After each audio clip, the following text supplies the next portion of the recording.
This is the most AMV'd band of all time. Oh, yeah. And that is the primary way that I not only found about Linkin Park, but found out more about this music scene. I literally just watched Winx Club AMVs for like a year and a half to find a lot of this music.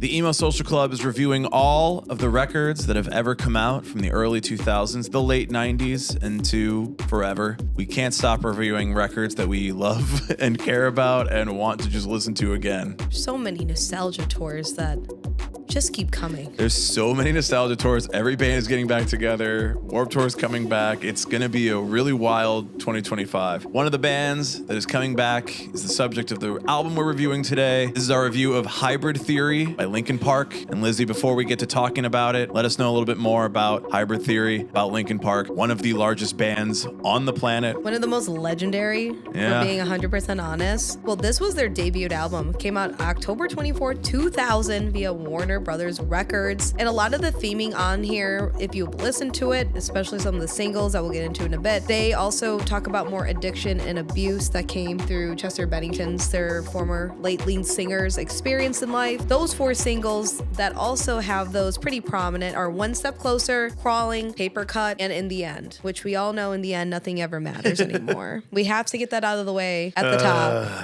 The problem of doing this review after we have the tier list on the channel of all of their singles, which we obviously praised this record very highly. So don't anticipate like anything negative about this to come out of this. But also like that meme about like in the end, nothing even matters. It's like, yeah, that's a ubiquitous statement. Can't even get through the fucking intro without saying it. Jesus. This also landed number 2 on the Billboard 200 charts and is certified platinum 12 times. Yeah. This was also the best-selling debut album since the 1987 LP by Guns N' Roses, Appetite for Destruction. Sure was. That's insane. It's funny that it's always a rock band, right? It's interesting. Well, I mean, I don't know. A lot could have changed since 2001. Have they really, though? 9/11. Really changed a lot, man.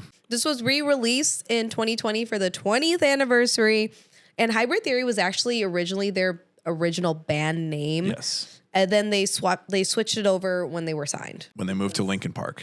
And then also Mike Shinoda is a graphic designer, and he basically made the cover art. And I thought this was interesting. He's inspired by Banksy. Yeah, I can see that. Which I personally didn't even know Banksy was around for that long. I mean, I guess if you're in like the graffiti scene and more of that like street art style, you would know. I guess if you only heard of Banksy from the news, you're like, oh, yeah, he just came out, you know? And I don't know Banksy from Bonksy.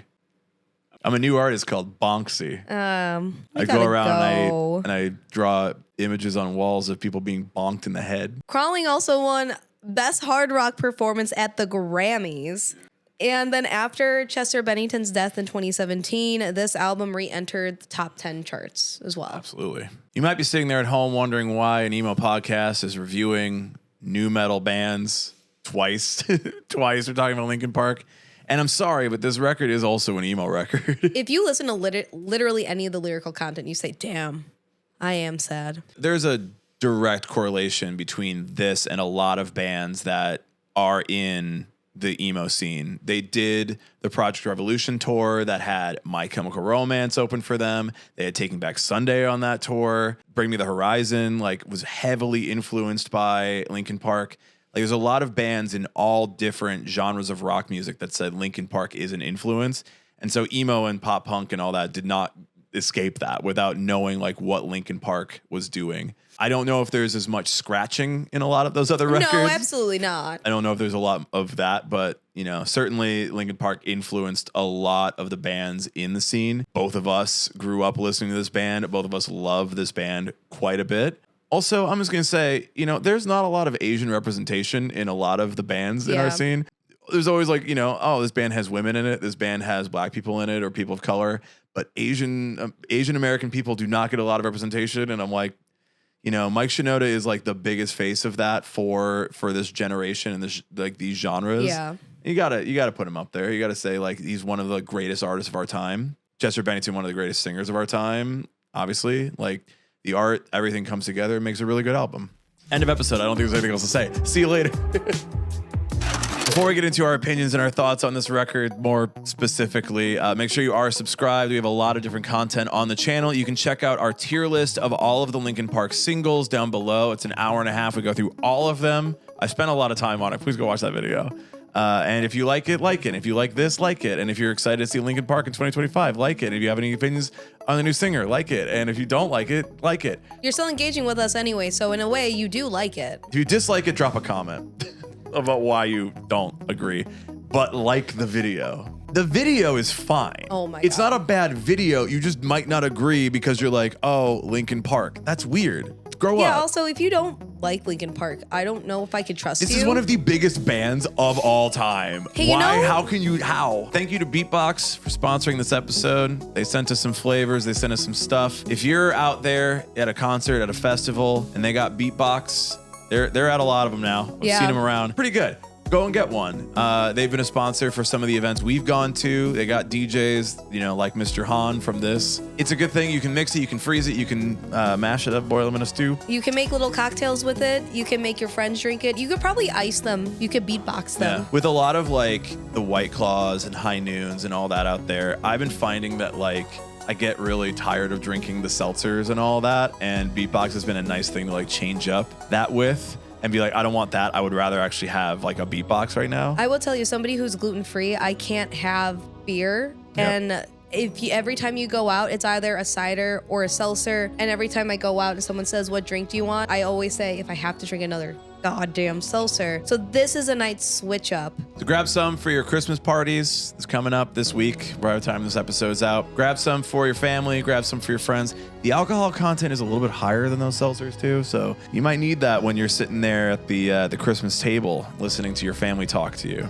Make sure you're also drinking responsibly as well, and you're over the age of 21 as you're sitting contemplating your life, probably hiding in the corner from your family. And thank you again to Beatbox for sponsoring this episode. When we think about music discovery, especially during this era in the early 2000s, mid 2000s even, the way in which we did so is probably completely different between you and me, at least. Especially with age-wise, yeah. Oh, yeah. When I was researching this, Paper Cut is a single. It's the first one right off the album. I didn't know it had a music video because the first time I ever cognitively heard a Linkin Park song was from a Wings Club AMV of Paper Cut to Dark Blue. This is the most AMV'd band of all time. Oh, yeah. And that is the primary way that I not only found about Linkin Park, but found out more about this music scene too. Because from there, I literally just watched Wings Club AMVs for a year and a half to find a lot of this music. Then I made them. Don't look for those. The link's below. When I started to really understand what the lyrical content started to mean, because when you're creating a lot of these AMVs, what you would essentially do is create your own story behind it. You're taking someone else's stories and putting together in a visual novella. Hybrid Theory in general is such a standout album. And it did really help me as an individual connect more with the music. And there's actually something that was going around that I think about earlier this week. If you're somebody who doesn't enjoy really anything outside of the pop music sphere, you probably only see this as entertainment, music as entertainment, rather than being for also emotional connection. Because if you listen to Numb on the radio and you don't feel like, damn, yeah, man, I get it. I don't know, man. What's it like to not be depressed? It's going to be hard to talk about this record exclusively. I mean, I think it's a lot of it. I mean, if you listen to even literally Crawling, even. The whole record. Really, yeah. The whole record. Everything on here, and really everything they ever put out. First 3 records. 4. Go watch the tier list again to see what we really feel. And the new one. Fuck you. Fuck you, buddy. A lot of people don't appreciate that we like the new record. I'm I don't care what you feel about it. It's good. I mean, yeah, I have issues at some points, but it's still very, very solid. It's better than everything off of One More Light. Hunting Party. It's better than everything off of those other 3 records. Just straight the fuck up. Will anything ever be New Divide, though? If you've watched the tier list already, you already know the story. So go watch that video too, but I'm gonna tell the same story here. I found this record when it came, the video for Crawling came on TV, and I was so concerned that this record was going to have a parental advisory sticker on it. And at the time, I was a kid, I was a teenager, I was just going into high school, and I was like, I don't buy records that have parental advisory stickers on them. And I was like, I don't want a record that like swears and all this stuff. I was a child. Like, there was no reason I would really have any other rule thoughts. Follower. But then like I found out this record does not have a parental advisory sticker on it. So I got it. And the problem with how these like emotions like kind of bring you into like your high school career, right? Like you go from middle school and all of a sudden you're in high school. You're in a much larger place, surrounded by a lot more people and a lot more emotions, a lot more backgrounds. And I sort of like started to feel very overwhelmed and depressed about it. And then this record came out and I was like, oh, that explains all of it. That gets to the heart of all of it. Like, I'm a white kid from the suburbs. I had it very rough. So this record really explained like what I was going through. There's records that are of the time, and then there's records that defined the time, right? You can find many bands that didn't really change anything when they made a record. They just were doing something that happened at the time, and they made some good songs. They might have a career from it, but you don't put them up there in the pinnacle of bands that like, because this band existed and because this record existed, things have tangibly changed over the course of our lifetime. This is a record that changed everything. 12 times platinum. There's so few people that have not heard this record. I mean, obviously, this is reason it was so successful is because people had to buy it. Well, you had to go out to a store and purchase it. Yeah, 2000. That's a very different time. And I did, and I was there, and I bought this record, and I listened to it on my Sony Walkman CD player all the time. Unstoppable album that everybody knew. Every teenager purchased it. It was just, everybody knew this band. They are one of the biggest bands of all time for a reason. And music and the music industry and how things have transpired throughout time are different because Hybrid Theory existed. And I am saying that because I have a massive nostalgia for this, but also like, you can't look at this record and not say that's absolutely true. That just is. It is different. Rock music and hip hop music are different because of this record. Emo music is different because of this record. Metal music is different because of this record. Like everything that this genre touched when it came out is different because it's here. It also allowed a lot more melding of these genres too, where during a time many people were separated. And even so into like the 2010s almost too. People were still very separated, but it made it more approachable and agreeable to some people too. And I think also to your point, like you listened to this when in 2000 when it came out when you were a teenager. Yep. I listened to this in 2008, 2009 when I was 12, 13 years old entering high school.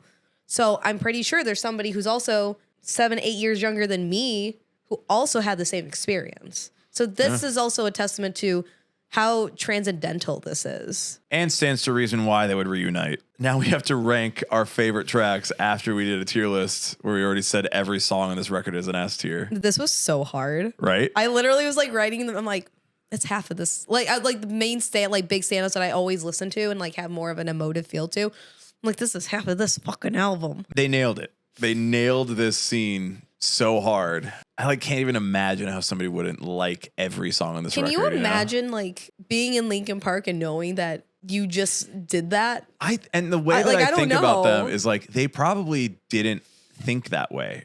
They were probably like, no, this is different and cool, and like this is our influences and we're coming together and we're doing this and it makes a lot of sense and it all just works together in the way that we're doing it. Obviously the talent is there, the skills are there, and I think it just balances out. Like it's not too hip hop that it's like it's gonna offend rock kids.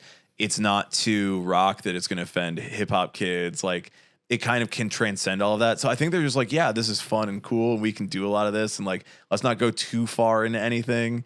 But I feel like they're just like, oh shit, people like this. A lot of these bands are like, oh shit, people like this. Well, I think also too, like we have new metal. Like it's not metal, but I do think this brought out a little bit of that ego as well in the metal community. Angry white kids from the suburbs. Well, I guess just pick random songs that you like from it and talk about them. All right. Well, one of the big ones is A Place for My Head. I do really like this because also, again, lyrically speaking, when I was younger and even now at almost 30, this is really talking about how people are really yucky and you don't want to deal with them anymore. And you're looking at them saying, damn, homie, you did that. And I'm over here having a normal one. This song has always felt to me like one of the most immature on the record. I say that as somebody who like likes this song quite a bit, but it's like one of those like teenage poetry type things where it's like, I watch the moon sits in the sky in the dark night, shining with the light from the sun, and the sun doesn't give the light to this moon, assuming the moon's going to owe it one. It makes me think of how you act to me. Okay. Extended metaphor ass, like creative writing class ass shit.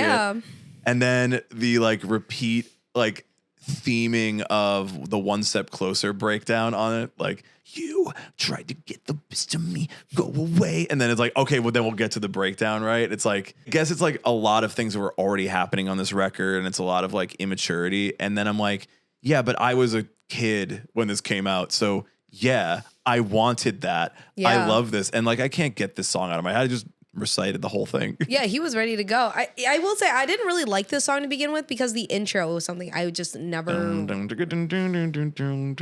just couldn't get into it, and I was like, then I finally listened to it and I sat down. This is years ago that I listened to it in full. And I said, damn, I fucked up. You know what the intro reminds me of? Huh? Hang 'Em High by My Chemical Romance. Ooh, I could see that. Like, do a country little riff, do like a Western style riff before you do something that is not that at all. So you mean we're going to the Linkin Park Saloon?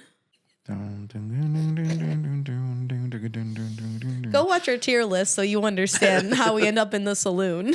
I'm literally just looking at the track listing and go, what song do I want to talk about right now? By myself. Dude, fucking ripper. Fucking banger. Fucking killer. I almost put that one on there too. I love that song, man. I think it's just, that's one of those where you're like, the combination of all the pieces and the combination of the heaviness and the combination of the lyricism and the screams and the rapping, all of it is like, it's not a single where it's like, this has to go to radio, this has to go to MTV. It's like, we get to just play around. We get to have a good time here. And I think in that they got something that's like really cool out of it. And like when I'm listening back to it, like on this time, I'm like, yep, you got me. You got me. I'm in again. By myself, I ask why in my mind to find I can't rely on myself. That part is hard. Oh yeah. That part is so hard, dude. That's like pitting. That's like a pitting area. Respectfully, you're going to tell me you'd rather Linkin Park never reunite, never go on another tour, never have another singer to go on tour with them to do these songs. You'd rather that never happen. And you, as a person, will never have the chance to go hard in the pit to By Myself. You're going to tell me that you want that? You don't want that. You want the life where you can go hard in that pit. Here's the thing, too. I've never seen Linkin Park live. Me neither. When we see Linkin Park this summer, it's going to be my first time seeing it. Same. We are in seats. I am still going to beat you up.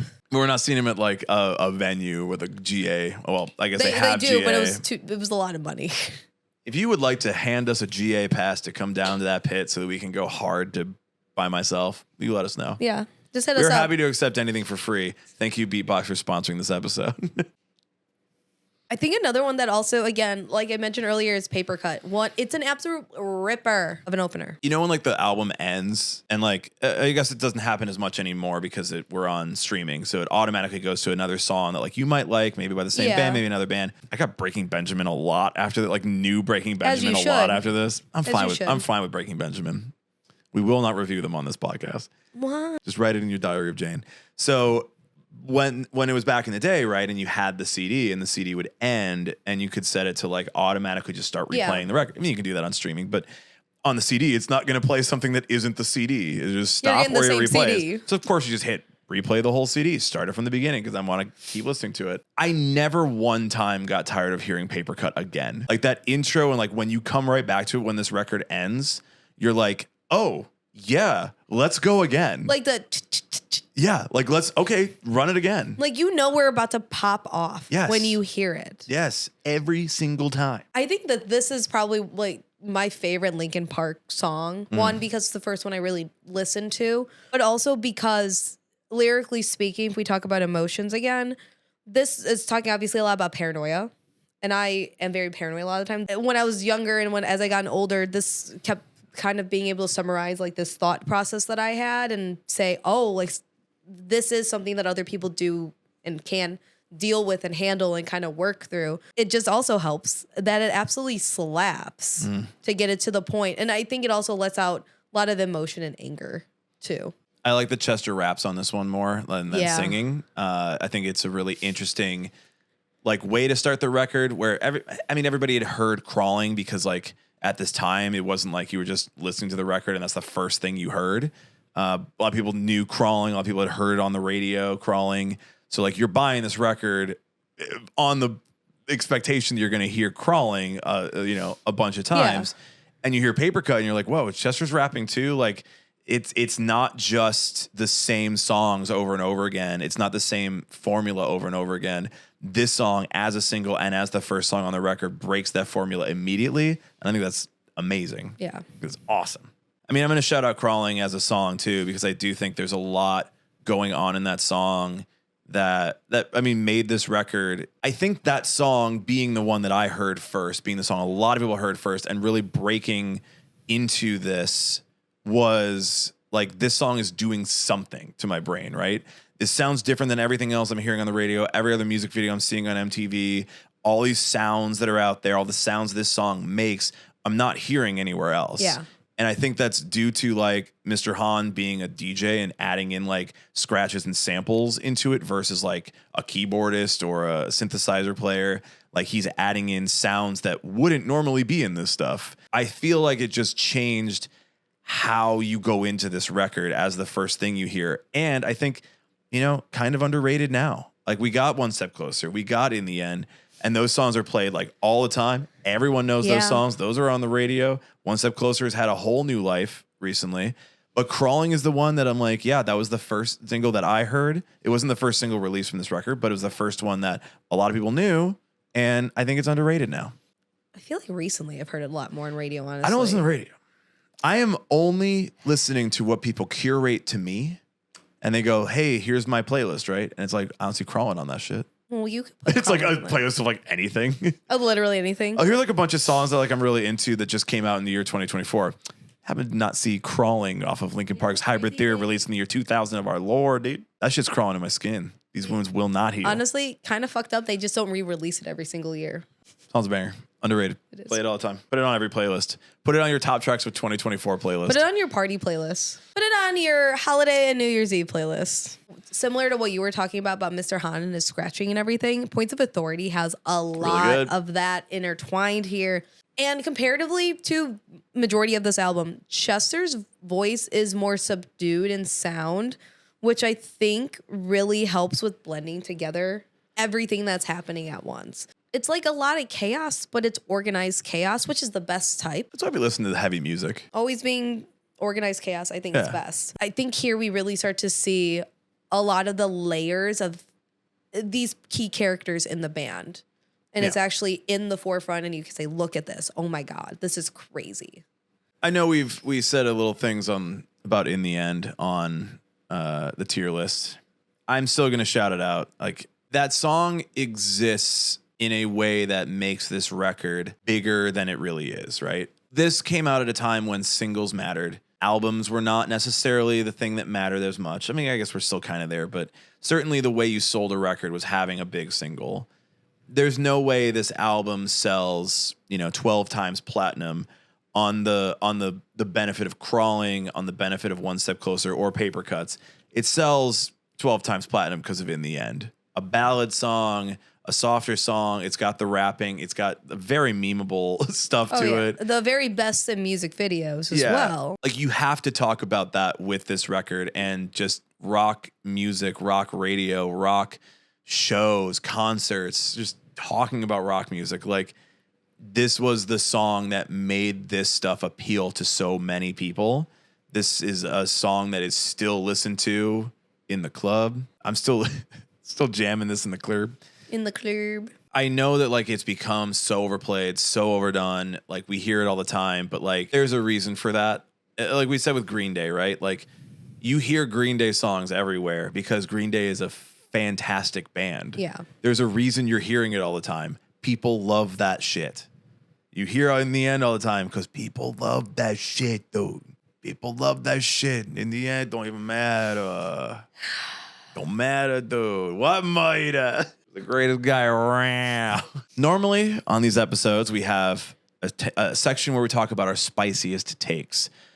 These are the things that we say about the record. That may be a song. It might be a thing about the album that bothers us or something that like we have distaste for from the record. I think we agree we can't come up with a single thing. There's on this. literally nothing bad about this. I have no issues, no qualms, none. Again, I think that there's some immaturity to it. They were young, but I also think that's for the audience. Like, this was not a record for like high-minded adults. These were not a record for people who were into the rock radio of the time. This is not for like, this is not your dad's fucking rock music, you know? A lot of this is also, I would say, when I say scrappy, I always mean it in a positive connotation. Yes. This is very much for people who are scrappy. This is a little bit for like the kids who wanted to come out of grunge, but not have grunge. My older brother listened to Nirvana. I want to listen to Linkin Park.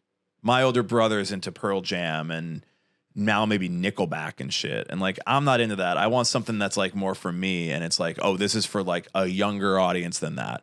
I wouldn't say your dad is like into Nirvana because like that it literally happened like 6 years before this. It's like, that's not that old considering. Yeah. But it's like you want to move away from like that 90s sound and you want to move more into like, what are the 2000s going to sound fresh? like? What's Y2K? Fresh and what's that? And I think that's for a younger crowd. So the immaturity is kind of okay. It's kind of supposed to be there because it's for a new audience.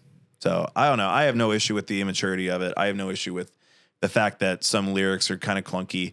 I said it on the tier list. I think it's best when Linkin Park is mad about having to do your homework.